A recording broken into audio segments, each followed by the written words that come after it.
Hello everyone, this is Malka Assad and welcome to my YouTube channel. In this episode, I will talk about preparing a good curriculum vitae or CV. This will go over two parts. In the first part, I will cover the personal information, medical education, and research. The second part will go over the certificates, educational courses, volunteering, work experiences, and hobbies and interests. So let's get started. I will start by discussing the difference between a CV and a resume. The resume is a more of a brief summary, straight to the point document, and usually it's 1 to 2 pages long, created for a specific job. While on the other hand, a CV is a more in-depth document, and the word CV comes from Curriculum Vitae, it's a Latin word, and it means the course of your life, which means it describes everything you've done in your career, step by step, and it can go to as many pages as it can contain. So this is the main difference between a CV and the resume. And as someone in the medical field, you'll be using CV more than the resume. Let's start by discussing the personal information. This is the first thing I have on my CV, and I want to highlight before I start discussing the different sections that there is no right and wrong in writing a CV. There are different styles. Some people prefer certain styles or font or colors. So again, there's no right and wrong. The order I'm suggesting is just a suggestion, and I recommend changing that depending on the job you're applying to or who you're sending it. So for example, if you're sending the CV to someone that you're applying for research, I would highlight the research, put the research in front of the other things like clinical experience. But if you're applying for rotation or an observership, I would highlight the clinical experience and put that before the research or other things. So this can change, the order of things can change depending on what you're applying to, but the information should stay the same, unlike the resume, which changes depending on the job. So let's start by the personal information. I usually start by having my name up, bolded, and it's in the center. So this is an example of how my CV looks like. You have the name, it's in larger font, and I usually prefer black across the CV, and I have my medical degree next to it. And then regarding personal information, I have the address, the mobile phone, and the email address, which are ways for people to contact you in case they need any follow-up questions or they needed to know more information. I've seen so many personal information in that specific section from reviewing other CVs, like father name or mother name. I don't recommend mentioning this kind of stuff, and I will go over the list of things not to mention.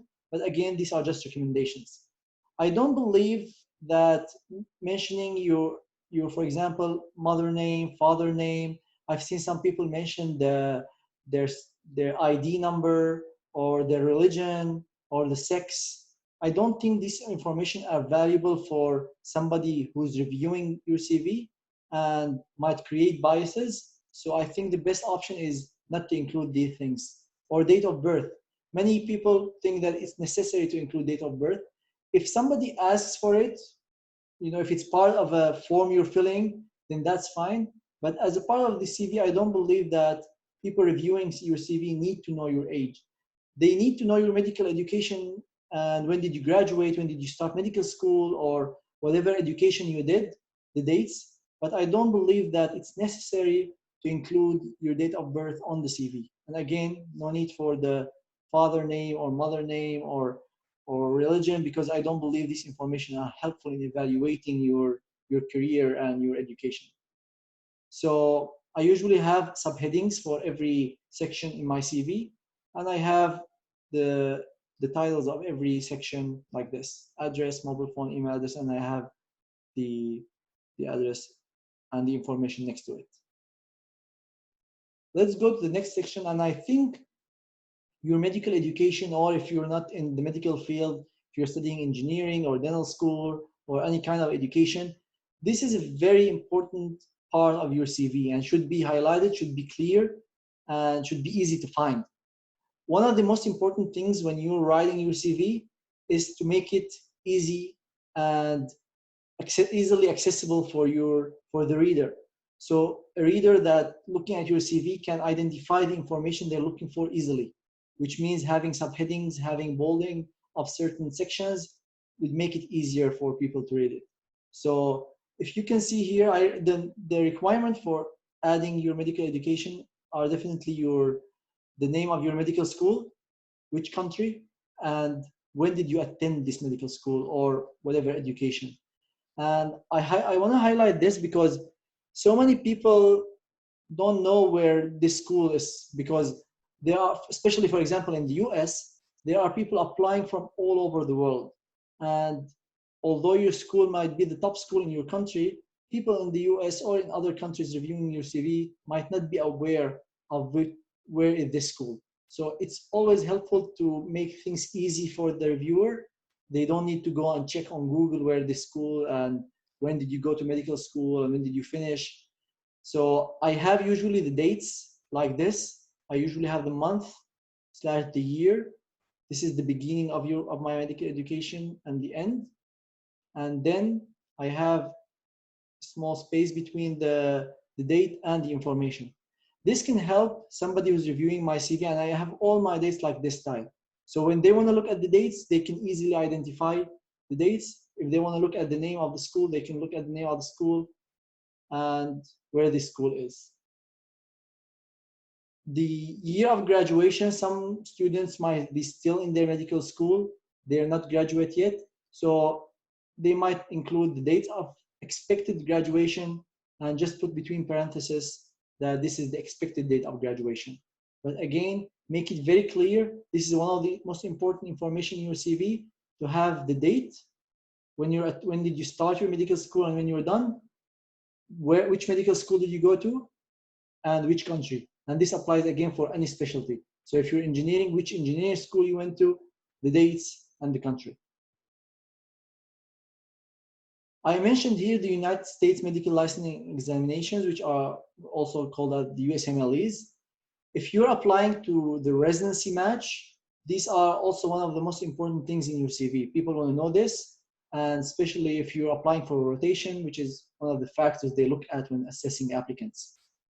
In the ERAS application, it's done differently because you fill certain boxes and it creates the CV for you. So this CV I'm talking about is more of a general CV if you want to build it prior to applying to your residency. But many of the information I'll be talking about regarding what to mention and what not can apply also to the ERAS one. The score definitely should be there. The dates, as I mentioned, the dates should be on the left side. Would have small space between that and mention what exam is this. Is it step 1, step 2, or CS, CK or CS? And then I would mention the score. Some students are planning to take their USMLEs in the future, and they want to convey that information to the reader of their CVs, that they will be done by the time they start their rotations or their research. So it's also recommended to include the expected date of that exam. If you have any important examinations that are part of your education, they can also come under this category. If you're studying for other fields like dental school or engineering or pharmacy, you might include the relevant examinations here and call them differently, of course. Then we can discuss the honors and awards. These are academic achievement during your medical school or during your residency, and you want to highlight this.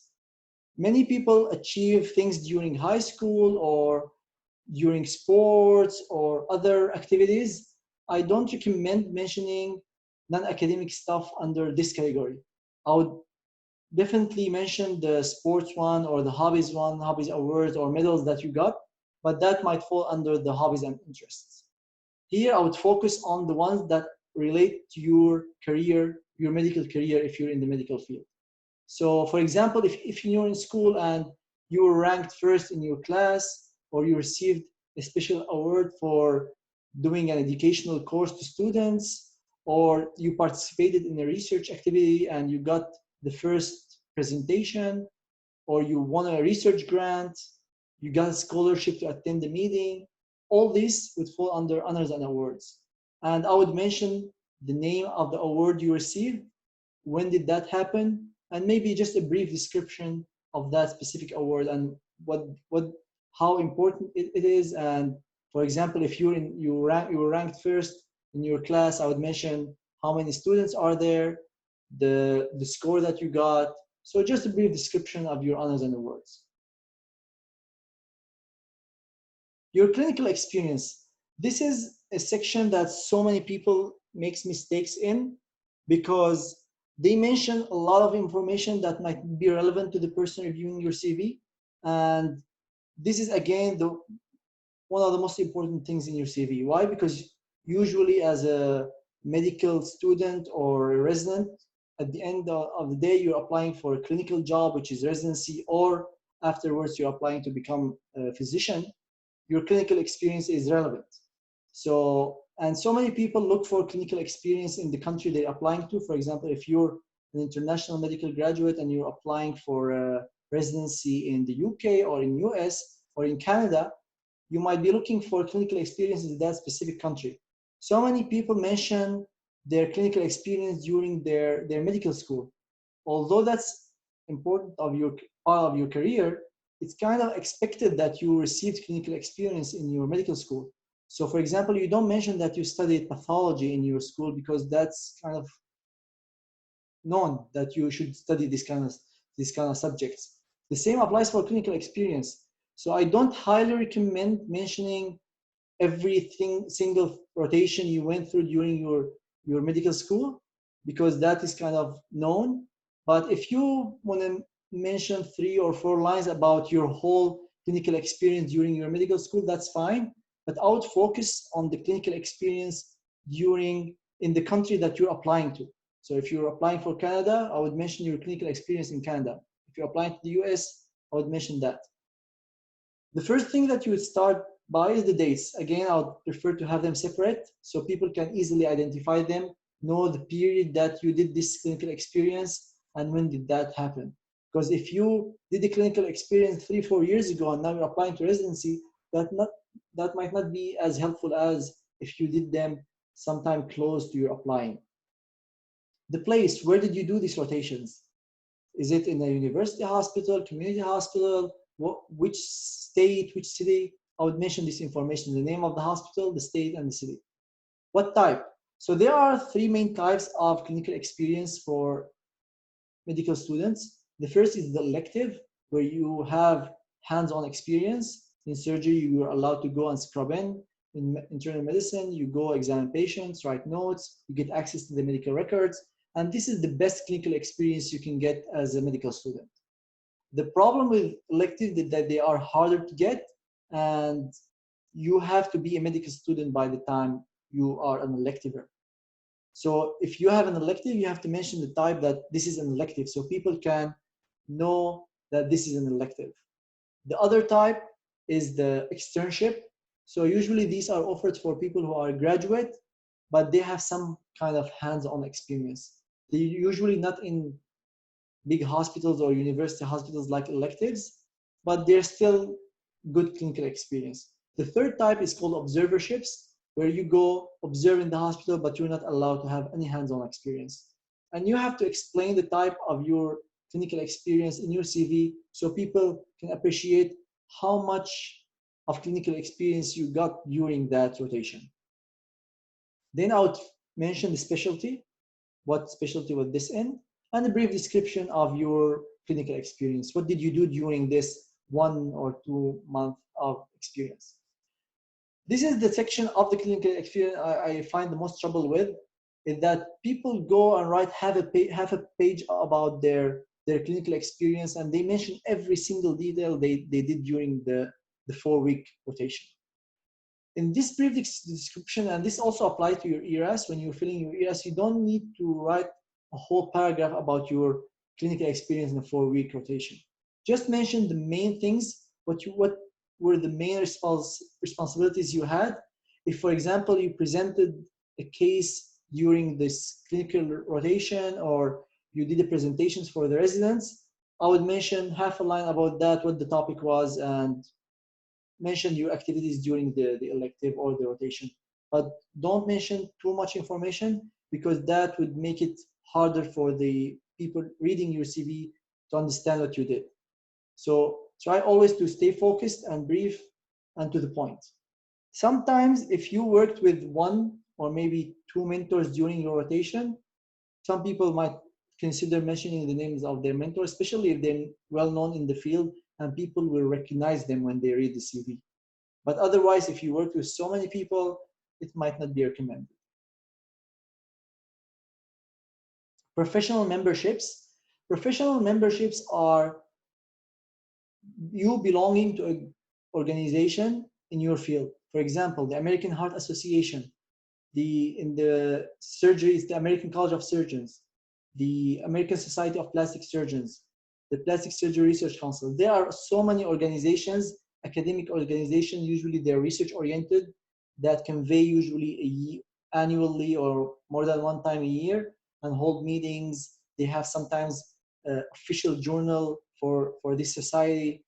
It's good to be part of these groups. They have different criteria for you to belong to them. Some organization just asks that you're a student or a research fellow or a resident. Some others ask you to present first at their meeting, have an abstract accepted before you become a member. Some ask you to pay membership dues. So the requirements for belonging to these kind of organizations vary, and it's good to have some membership, especially in your field. So if you're applying to a cardiology fellowship or internal medicine and you're interested in cardiology, I would recommend belonging to the American Heart Association. If you want to go into the surgical field, I would recommend mentioning the surgical ones.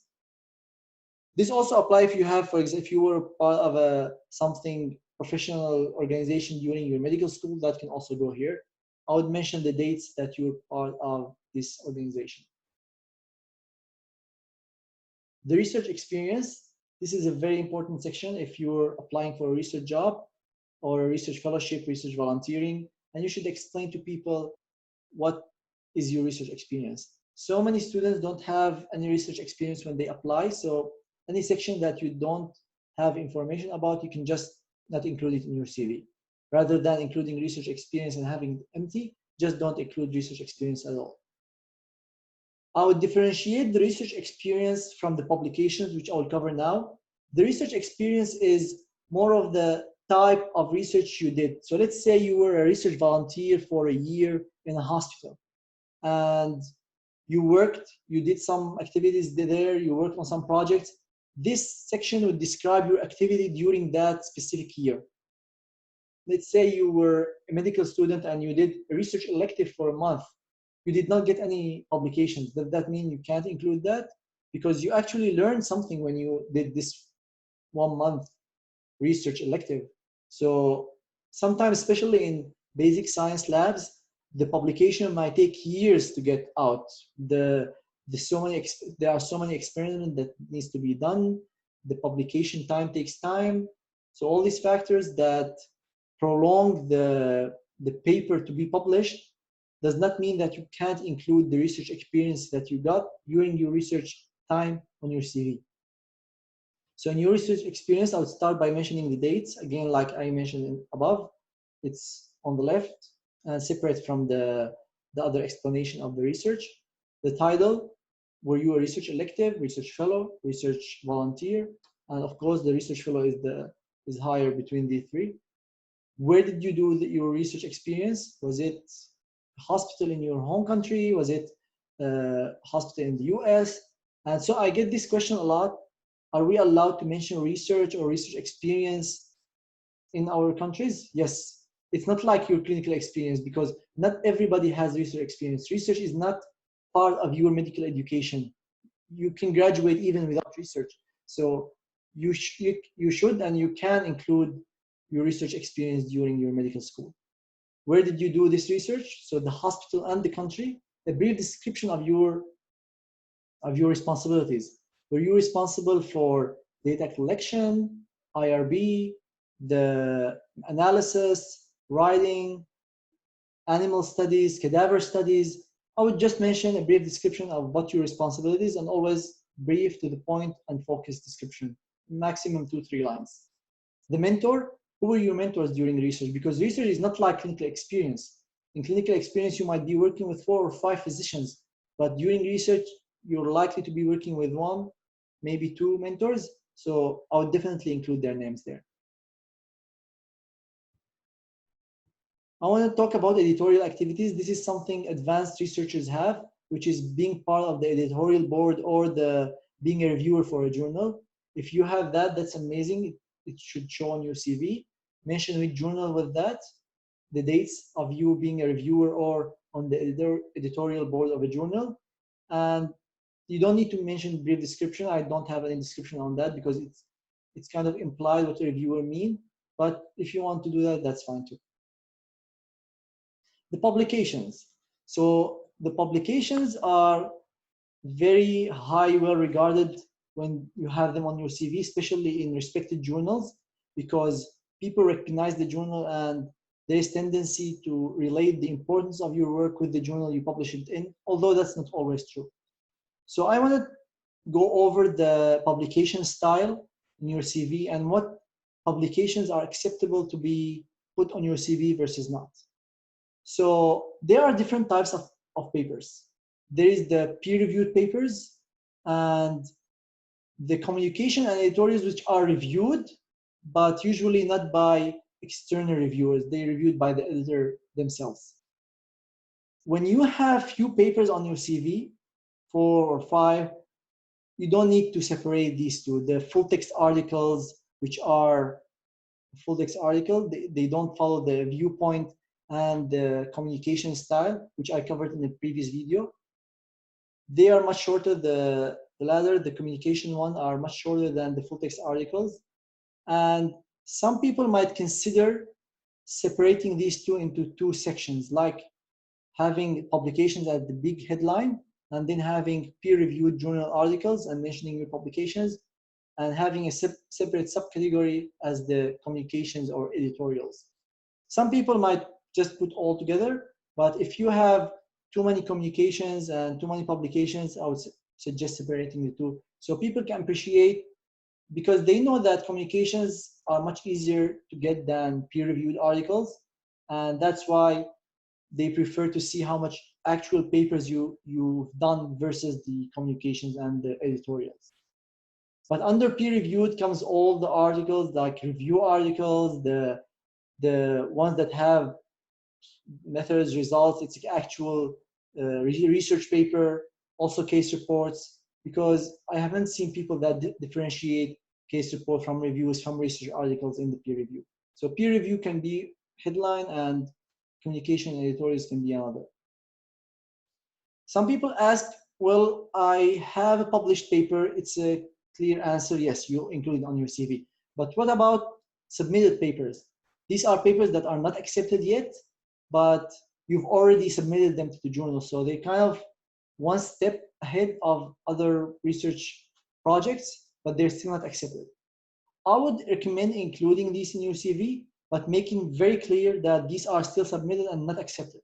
So either mention after the publication status submitted, or have a separate subheading, just call it submitted articles. So people know that these are submitted. They know that it takes time for papers to get published. So these shows that your recent activity, which might be updated in few months once the paper gets accepted. So yes, I recommend including those, but make it very clear that it's submitted. The same for the ones that are published. If you want to include the submitted ones, make it very clear that they got published. What about published abstracts? We'll talk about presentations now. Sometimes when you present at a meeting and your work gets accepted for oral or poster presentations, sometimes the meeting publish their abstracts in a journal. And you can find it online. And these are called published abstracts. They are not like the peer-reviewed articles. They are not communications. So I would definitely include these under different subheading to differentiate them from the actual journal articles. Other articles are like blog posts, or if you have, for example, written in an internet website or in a journal in your university that does not get published online, you might mention this kind of articles, but always make things clear that where this get published and when. And here I mentioned a reference of an article that I published and how you should reference publication in your CV. Different people have different styles, but this is a generally accepted one. So you mention your name, your last name first, and then your first name, just the first letter of that. Your name should be usually bolded so people reviewing your CV know your author order. So if you're in the middle, you would highlight your name in the middle. So mention all the author's name, not just your name, all the author's name. Again, last name first, the full last name, and then your first name, just the first letter, and commas between all the authors, and then period at the last author. And then you mention your article title, and then the journal name, then the year and the month that the paper got published. And this information here, which usually reflects the volume, issue, and paper, the page number, usually you can find them on PubMed or the article. So names, title, journal, date, issue volume, and number. For oral or poster presentations, this is a different category of research in your CV, and they represent your research work during conferences or meetings. So usually these societies that I mentioned before, they have meetings every year, and you submit your research work, your preliminary results to that meeting, and you either have it accepted for an oral presentation where you go on the podium and discuss your work, or you stand behind the poster like here in the picture. It's mounted on a board and people pass by and ask you about your work. So the oral in front of a podium and the poster is just like a paper, big board, and you stand behind it. Sometimes it's electronic instead of actual paper, and this is a more advanced technique of presenting your posters. Again, this should be mentioned on your CVs, and as I mentioned just now, that these abstracts or these presentations might get published, the text that you submitted that meeting that get published in published abstracts, and this should be included, but make it clear, like I mentioned here, the published abstracts should be a separate category under publications. I've seen so many people mention meetings they attended without actually presenting, without actually belonging to the society, and I don't recommend including meetings that you attended in your CV, because people here attend hundreds of meetings. If they just include meetings that they attended without actual presentation, their CV would be full of that. So I wouldn't recommend including any meeting you attend, which is different from educational courses. A society meeting is different than educational course, and I would not recommend. Even if you learn so many things during that specific meeting, I wouldn't include in my CV. This is the style of an oral or poster. You might either include oral/poster and then explain at the end if this was oral presentation or poster presentation, or if you have so many, you might have two categories: one oral, which includes all the oral presentations, and another subheading as poster and includes all the posters. Again, the author names, the last name, the full last name, the first letter of the first name, all the authors. They mention the month and the year of the meeting. When did that actual meeting and presentation happen, between parentheses. The title of the article that you presented, which meeting you presented this work at, and the city and the state where this meeting happened. That brings us to the end of our first part for discussing the CV. I hope you enjoyed this episode. If you like it, please subscribe to my channel and follow me on Instagram and Twitter. And I'm happy to answer any questions you have. If you ask them on my Instagram page, I will be happy to answer them. Thank you so much for watching, and see you in the next part.